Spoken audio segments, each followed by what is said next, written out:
This is about exports. This is about profiteering. This is about greed. We are at a moment when we can build a bigger, better, more prosperous future for all of our families. It requires us to have courage. We're always in the right place at the right time to do the right thing. The reality is that we're all kind of more connected to these 19th century white guys than we'd like to admit. Coming up on the Laura Flanders Show, the place where the people who say it can't be done take a back seat to the people who are doing it. Welcome.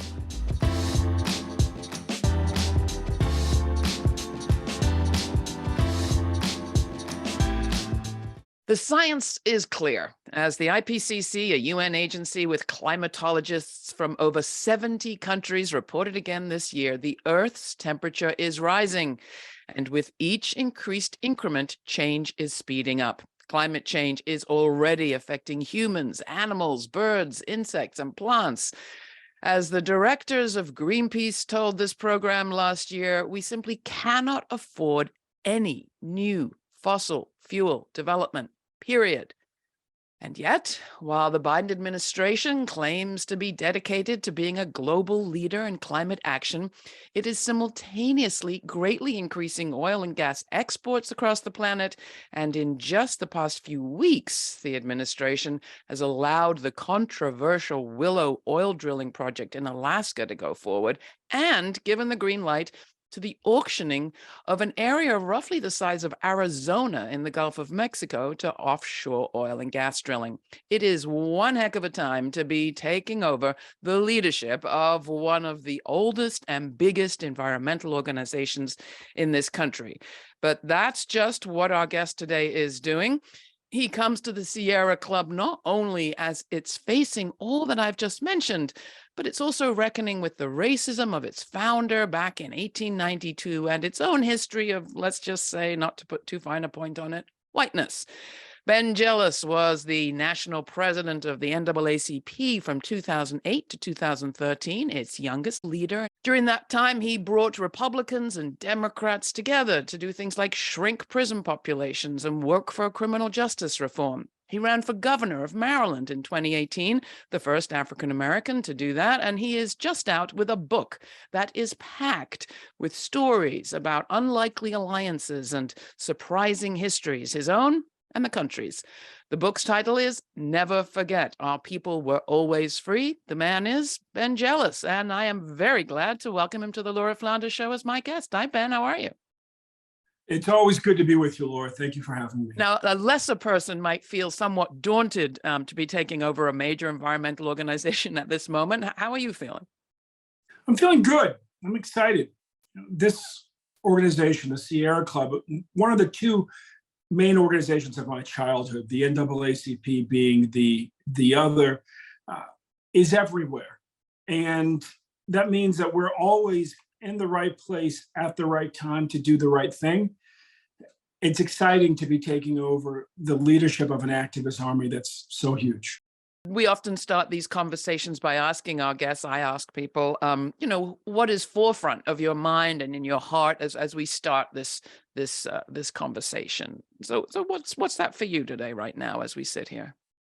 We are at a moment, call it our anti-NAFTA moment, when we can actually envision, because we have the technology, we have the demand, we have the money to build an economy that brings back manufacturing, that creates millions of jobs here, that delivers vehicles at a lower and lower cost as demand meets supply, that costs a fraction of what the gas automobile in most folks' driveway costs to power and maintain. And that greener future is frankly the economy that lifts all boats again, that a lot of us have been fighting for a long time. Now, the obstruction, what gets in the way, is every corporation that's invested in this status quo that's kept so many, not just people of color, so many white folks trapped in poverty or just a downward economic spiral for decades. That's the oil and gas industry. It's oftentimes your local power company. But that's what has me excited right now. is that doing the right thing by our environment is also doing the right thing by our nation. It's also doing the right thing by our families when it comes to building an economy that can truly lift all boats. You and I have been speaking about this opportunity for a long time, and there's a man in the White House who claims to understand that and put a bunch of money behind that in the so-called Inflation Reduction Act. And yet the news this time as we're speaking has not been good over the last few weeks. The Willow Project in Alaska, this new auction in the Gulf of Mexico. How do you make sense of it? And is this just more evidence of we have yet to outfox the corporate power? The corporate talking points are quite seductive. They're also not true. This is not about energy independence. Energy independence is solar. Energy independence is meeting the needs of the people in this country. And quite frankly, this is about exports. This is about profiteering. This is about greed. And greed, frankly, of corporations that are addicted to destroying our planet. That's what this is about. I think, unfortunately, when President Biden makes bad decisions, it's because they're often rooted in an outmoded way of thinking, both about the climate and about politics. When he's right, he's right. When he's forward thinking, he's on the cutting edge, as he has been with the Inflation Reduction Act and the IIJA. But when he's wrong, it feels like he's trying to kind of rerun a game from the 1980s that the science doesn't back anymore. And frankly, the politics don't either. Well, on the political fronts, I think his defenders would say he's having to deal with a Joe Manchin in his administration who pushed this auction, at least, through in that Inflation Reduction Act. And that takes me neatly to your history and your book and the sort of challenge that you're taking on right now to create some new alliances, including ones that you've been trying to make for years over your career, alliances with working class whites, like those who vote for Manchin. Could they vote for somebody better? Probably. But how do we reach them? My family moved to Northern California a few years before I was born in 1973. And what got them headed west was that my parents' marriage had been against the law in Maryland in 1966. Dad's white, mom's black. And back then, not only could you not get married across racial lines in Maryland, you weren't allowed to move into or return to the state if you had married across racial lines. Cohabitating across racial lines as man and wife was barred explicitly by state law. And so I grew up in this world, kind of on this bridge between East and West, North and South, Black and white. And the two organizations that really defined my childhood were the Sierra Club, principally in Northern California, and then the NAACP, principally in the summers I spent in West Baltimore. And so for me at 50, this was really coming full circle, but frankly, coming full circle at a particular time for our planet, for our people, for our nation. Again, we are at a moment when we can build a bigger, better, more prosperous future for all of our families. It requires us to have courage in shifting from a dependence on oil and gas towards electrifying everything. And what that means is that in places like Baltimore, we can reopen steel plants and frankly, reopen steel plants that are much cleaner than the ones that we shut down decades ago. And it means lots of jobs for people who don't have college degrees. And so for me at this moment, coming to the Sierra Club is really not just coming full circle in my own life, but the two great passions of my life, civil rights and the environment, frankly, justice for working people and the environment all coming together. Lord, the last time I was out on the stump for an environmentalist organization, I was 20 years old, and I was the Student Environmental Action Coalition's national speaker against NAFTA, touring the country. Back then, we sounded like Chicken Little. The hard part is that we were right. And racial justice, are there things that you have in your sights, ways that the Sierra, you're hoping the Sierra Club will change in order to be able to deliver that more effectively? In my book, Never Forget Our People Are Always Free, one of the things that I talk about is that Dr. King, when he was assassinated 55 years ago, April 4th, 55 years ago, his final lesson he was trying to teach us was that in addition to being the boot on people of color's neck, Racism is also the old wedge from an old colonial system of divide and conquer. And that everybody who gets divided by that wedge is hurt because their political power is diminished. And so in the environmentalist movement, we have to recognize that Black people and brown people have always been the ones most likely to support environmental protections, and yet oddly excluded from the leadership of the Green movement, and unfortunately not always feeling invited into green organizations. The nice thing about the Sierra Club is that it's done that work, and that from day one when I showed up, what I found was the most integrated, inclusive green, national green group in the entire country. I've toured more than a quarter of the chapters, and you see it on the ground. Black women leading chapters in places like Ohio, Washington State, and Alabama.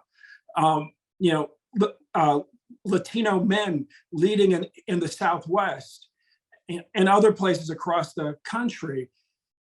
This organization has done hard work.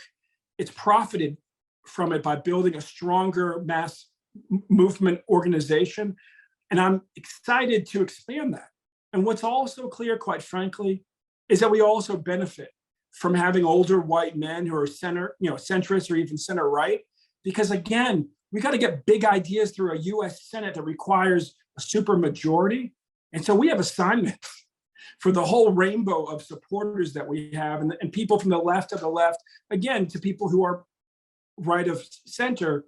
What we really care is that you agree about protecting our wild places and ensuring that climate change stops. Have any of those people come around? I know there were a few that got frustrated in the discussion around the history of the founding of the Sierra Club and said, we're sacrificing our focus on nature for political correctness. As I pulled people together in person, traveling across the country, I'd say everybody's ready to move forward. And honestly, as a former NAACP president who, in researching his book, had to wrestle with the fact that Robert E. Lee is my cousin, the reality is that, we're all kind of more connected to these 19th century white guys than we'd like to admit. And in the panoply of American leaders in the 19th century, John Muir was among the best. Yeah, he talked like a 19th century white guy, that's clear. He was also, when he was writing his 1,000-mile walk to the Gulf, for instance, he was carrying the papers, the anti-slavery papers of Thoreau in his pocket. He was wrestling with and would ultimately evolve himself. He started off saying some things about Black folks and Native Americans that weren't so good. He ended up towards the end of his life in a much better place. And so, we are evolving. John Muir evolved. We all have to reckon with, quite frankly, not nice things said in the 19th century. And frankly, when we do, we all evolve that much faster. You dig up some extraordinary history. One story I didn't know at all, which was the story of one of your ancestors, Edward David Bland. He had been born a slave in his uncle's house, his white uncle's house. We figured all of that. That's in the book too. And then when he left at 17, by the time he was twice that age, he was a major political leader in Virginia. And he would ultimately, after the end of Reconstruction, when the Black community was most vulnerable, had been fighting the Klan for half a decade, and the public schools that they had created, that Black leaders had created during Reconstruction, got the state to fund public schools for everyone, were under threat from the old plantation oligarchs who were ascendant now that Reconstruction was over.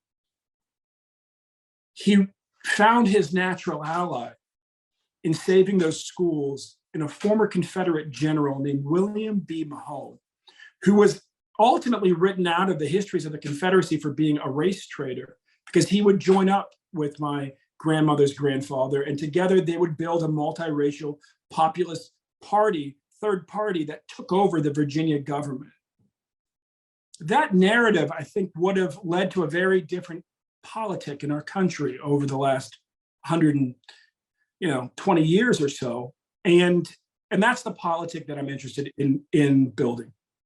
I have to reflect on the attention that has gone to that horrendous disaster in East Palestine, Ohio, because I've heard from people in Black communities that are buried in toxins on a regular basis that they feel sympathy for the victims, of course, but a kind of frustration with the imbalance in the attention, with the head of the company coming down and say, well, make it good. I am terribly sorry. The Secretary of Transportation saying this is top priority. Obviously, you sympathize. What do you do? Oh, I think that you use this as precedent for everything going forward, and you use the moment to leverage as much relief as you can for the communities that have been impacted by Norfolk Southern and by chemical trains, period. In the South, in Mobile, Alabama, Africa Town is a part of Mobile that has been just destroyed by the oil and gas industry. Everything from refineries and looking more broadly at petrochemicals, biochemical train derailment too. And I was down there recently, and I know it stings a little bit for folks to see so much attention. In the same breath, folks will tell you that it also gives them hope, because this is an important precedent for how we deal with this. And quite frankly, how the folks in Africa Town were treated was based on precedents before that. And so I'm optimistic that no chemical train derailment will ever be treated the same as it was because of East Palestine. You have talked in this conversation already about the personal connection and your own personal history. And I think about how personally we need to take the emergency that we're in climate-wise. It sometimes feels sort of outside of ourselves. But one of the projects of the Sierra Club, one of them has been to reconnect people with nature and wilderness and a sense of what it's like to be in that environment.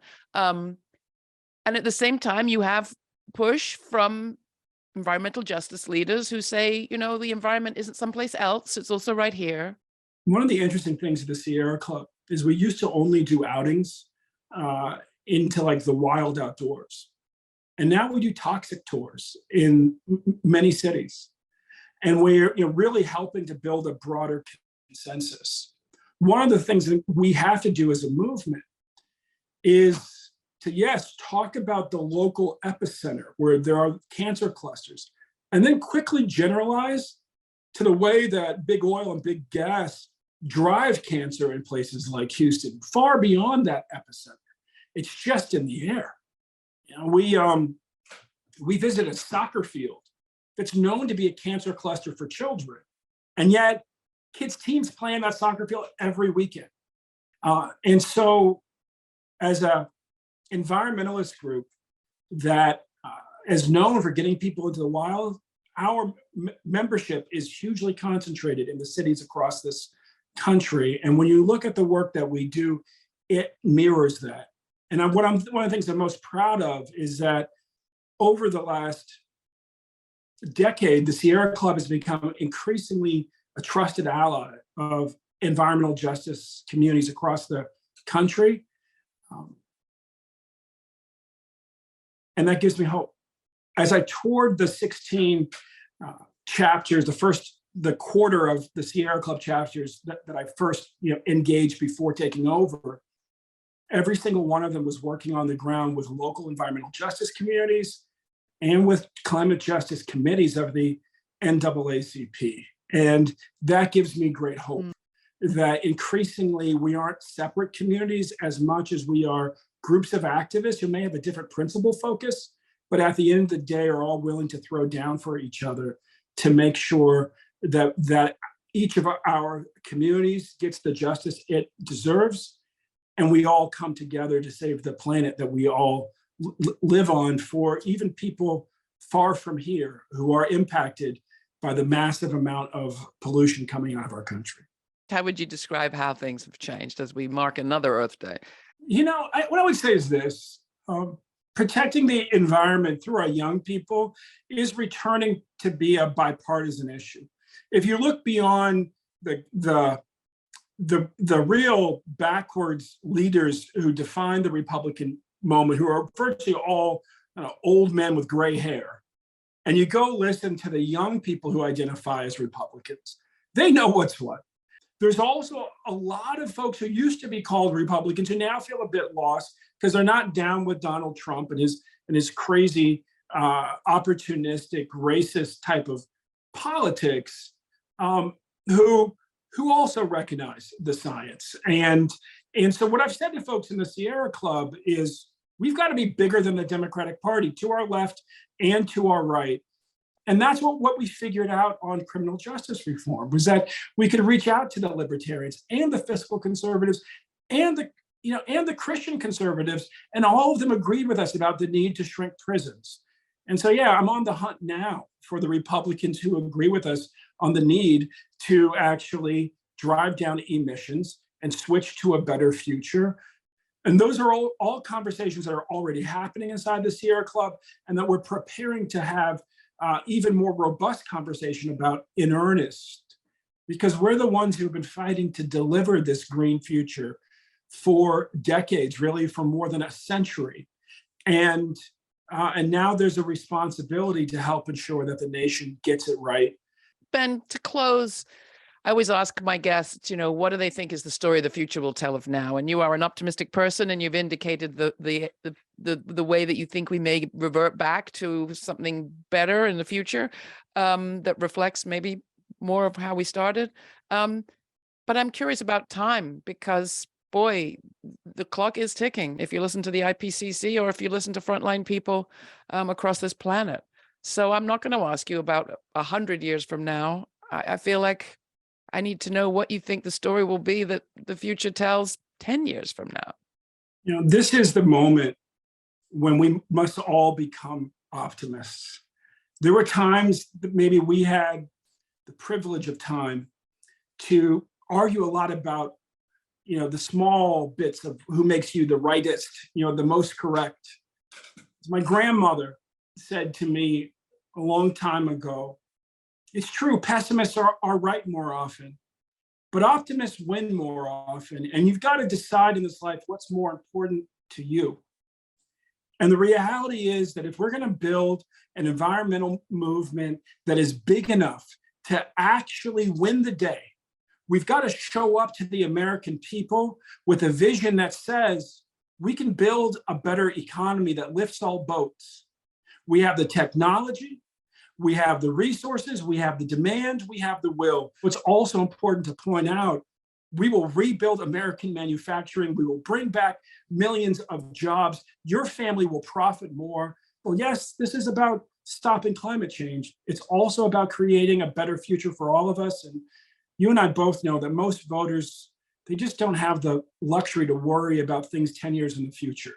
They want to know how they're going to put more food on the table next month. And honestly, our movement offers solutions to both. All right. I think the Sierra Club made the right decision in bringing you on board to head the organization up. Thank you, thank you, thank you. It's been a pleasure to talk with you, Ben. And thank you for your book, which is really a wonderful document. Thank you, Laura. It's always good to be with you.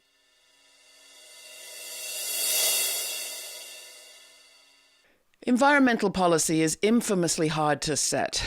Tree huggers versus tree cutters, laws have often driven people apart. One sad example is the roadless rule in this country's invaluable Tongass forest. In southeast Alaska, that law has ping-ponged in and out of effect depending which party was in the White House, resulting in a boom and bust economy that hasn't helped the people there or the forest. The Biden administration is taking a different approach, not only banning industrial-scale old-growth logging, but also investing in something they're calling the Southeast Alaska Sustainability Strategy, which is pumping $25 million into a diverse array of local groups, village and regional governments, economic development corporations, and environmentalists, along with local native nations. They're being resourced to determine what they think are the best strategies for transitioning to a healthy future for themselves, the region, and that forest. You can live in a place without destroying it, the Haida say. The wilderness was never untouched, as men like John Muir thought. It was tended, and we can tend it again in a diverse way, mimicking, in fact, the kind of biodiversity you see in the forest itself. Does the SASS stand a chance of setting a standard for the nation? Yes. It also has the best ever acronym. So let's hear it for more SASS and less division for the environment. Thanks for joining me. I'm Laura for the Laura Flanders Show. Till next time, stay kind, stay curious, and subscribe to our podcast if you want the full uncut version of this conversation every week. All the information is at our website. Thanks for joining me. For more on this episode and other forward-thinking content, subscribe to our free newsletter for updates, my commentaries, and our full uncut conversations. We also have a podcast. It's all at lauraflanders.org.